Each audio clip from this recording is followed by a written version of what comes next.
I went to take my shoes off, and the woman was like, "Oh, you don't need to do that here." And I'm like, "Oh, I don't need to take my shoes off because it doesn't make any fucking sense." What's up, everybody? Welcome to a conversation with Colin. I'm Greg, and this is my roommate, Colin. Now, sometimes Colin, he says crazy stuff. So every Tuesday and Thursday, we spring a topic of conversation on him. He has no idea what is on the cards, what conversation topic he's going to get this Tuesday or Thursday.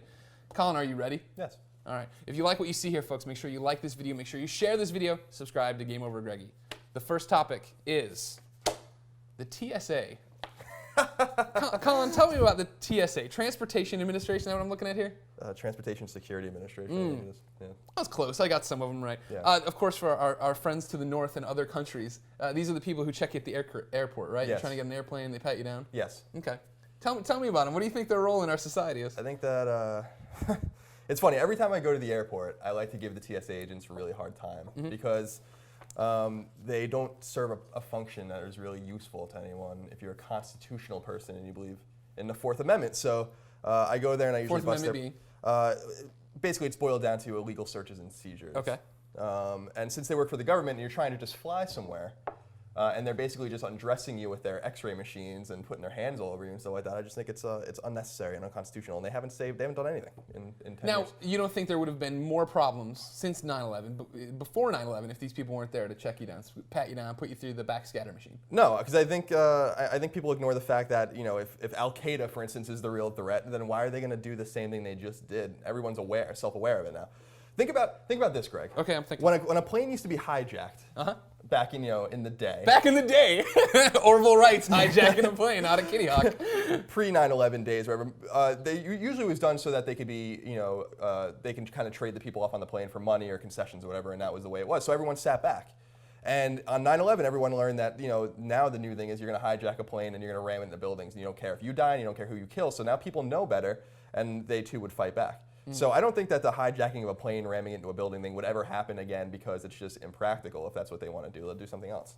That's kind of where I stand on that. So, okay, well, that's getting off the topic of the TSA. So even if what if you just wanted to blow up the plane, make a mission? Wouldn't you want somebody there checking for the bombs, checking for what's coming up? No, I mean, I have no problem. Think about, again, pre 9/11, you'd walk through the X-ray machine, they would look into your bags and stuff like that. But I don't think that the TSA, taking Granny and putting her in the machine and looking at her naked and like going through her things, and it's just a little strange to me. And I'm a little frustrated that people don't understand that it's really unconstitutional. It's really unnecessary. When someone at the TSA tells you you suspend your rights when you're in the airport, tell them they're full of shit. You never suspend your rights. They're inalienable rights, and they're suspended when you die. Okay. Basically, yeah. So then you're fun to fly with? Yes. You know. Yeah. Well, tell me, you have a good story about your family when they tried to put you through this whole thing. You were going somewhere with your family. You got stopped in the airport. What happened? Are you talking about in Virginia? Yeah, I'm talking about in Virginia. The old Virginia story, we call it. Right after 9/11, I went to Richmond to see my sisters, and I got into a big fight with the agents there that wanted to go through my bags, and I refused to let them search my bags. And I was in high school. I was in 12th grade. You were a snot-nosed punk. Yeah. Did you already have the Revolutionary War tattoos on your arms? No. That wasn't happening yet? Right. I got those in college. Okay. And so, long story short, Greg, they wouldn't go through my bags. They called some cops over, some local cops, and they were, we basically had a conversation, and they actually let me through without searching my bags because I told them, my story and that, I guess about my dad and that I just think this is unconstitutional, this is wrong, and they let me go. But that was the birthplace in which every time I go to the airport, I give the TSA a hard time.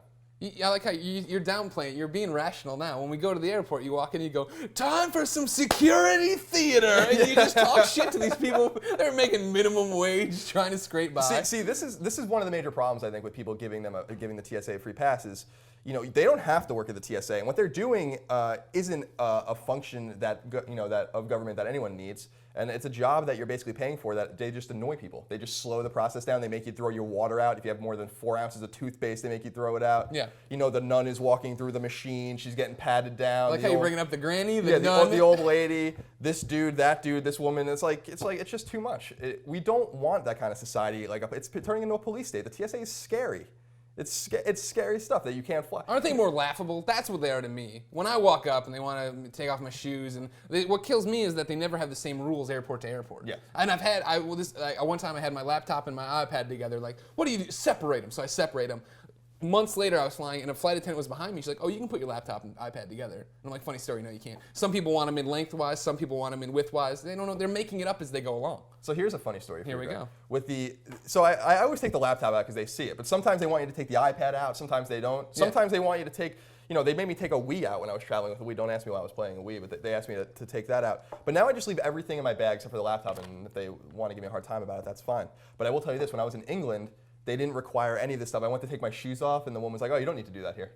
And I'm like, "Oh, I don't need to take my shoes off because it doesn't make any fucking sense." Oh, in England, it doesn't make any sense. One guy tried to blow up a shoe bomber. Remember him? Yeah. So now everyone takes their shoes off. See, this is the thing. The terrorists have already won, Greg. Yeah. Because we have something like the TSA. This is what they wanted? This is what they wanted?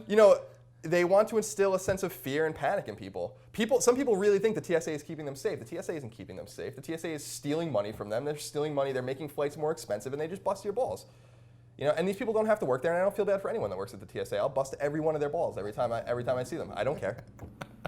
Great, Colin. Thank you so much. Oh, real quick too. What's your favorite part of the security theater? Mine has to be that in San Francisco at SFO, they now ask you as they check your ID what your last name is.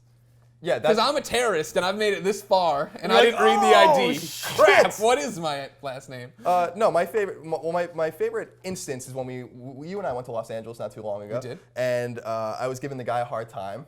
And I asked him how it felt to infringe on my constitutional rights. And then I walked out of the machine, the thing that whirls around you, and he's like, "This is what you look like," and it's just a picture that says "okay" on it.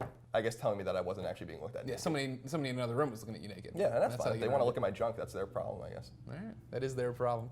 Colin, thank you. I think that about wraps up the conversation. If you enjoyed this conversation, a conversation with Colin, like this video, pass it around to your friends, then subscribe to this channel, youtube.com/GameOverGreggy.